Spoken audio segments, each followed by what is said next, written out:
ఉపరితల ఆవర్తన ప్రభావంతో తెలుగు రాష్ట్రాల్లో పలు జిల్లాల్లో వర్షాలు కురుస్తాయని వాతావరణ శాఖ తెలిపింది.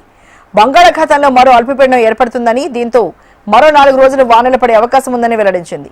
తూర్పు గోదావరి, పశ్చిమ గోదావరి, ఏలూరు జిల్లాల్లో అక్కడక్కడ పిడుగులతో కూడిన మోస్తరు వర్షాలు కురుస్తాయని వెల్లడించాయి. అలాగే ఉత్తర తెలంగాణకు ఎల్లో అలర్ట్ జారీ చేసింది వాతావరణ శాఖ. మిగిలిన జిల్లాల్లో కొన్ని చోట్ల తేలికపాటి వర్షాలు కురిసే అవకాశం ఉందని వెల్లడించింది. ప్రజలు, రైతులు అప్రమత్తంగా ఉండాలని సూచించింది.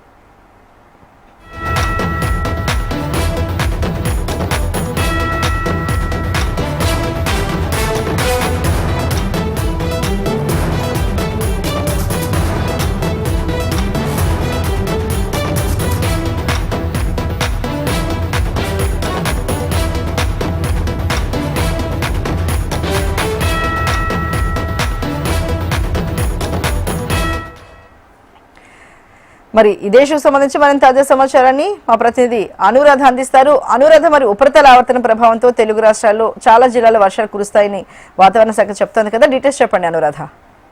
అర్చన, ప్రస్తుతం తెలుగు రాష్ట్రాల్లో కొంత మేఘావృతమైన వాతావరణం, అక్కడక్కడ తేలికపాటి జల్లులు కురిసే అవకాశం ఉందని వాతావరణ శాఖ తెలిపింది. అయితే ఉత్తర కోస్తా ఆంధ్ర జిల్లా మీద ఉపరితల ఆవర్తనం ప్రభావం కొనసాగుతున్న నేపథ్యంలో ఉత్తర కోస్తా ఆంధ్ర జిల్లాల్లో మాత్రం అంటే ఉభయ గోదావరి జిల్లాలు, ఏలూరు, ఇటు ఉత్తరాంధ్ర జిల్లాల్లోని అక్కడక్కడ తేలికపాటి ఉరుములతో కూడిన వర్షాలు, మిగిలిన చోట్ల కొంత మేఘావృతమైన వాతావరణం ఉంటుంది. మిగిలిన అన్ని ప్రాంతాల్లోని కూడా పొడి వాతావరణం ఉంటుంది అనేది వాతావరణ శాఖ తెలిపింది. ఉత్తరాంధ్ర జిల్లాలో మత్స్యకారులు మాత్రం అప్రమత్తంగా ఉండాలని సూచనలు చేసింది. మరొక 5 రోజుల పాటు ఆంధ్రప్రదేశ్ లో కొంత మేఘావృతమైన వాతావరణం, అక్కడక్కడ తేలికపాటి జల్లులు కొన్ని జిల్లాల్లో కురిసే అవకాశం అయితే మాత్రం ఉంది. మిగిలిన ప్రాంతాలన్నింటిలోని కూడా సాధారణమైన వాతావరణ పరిస్థితులు కొనసాగుతాయి. Right Anuradha, thank you so much.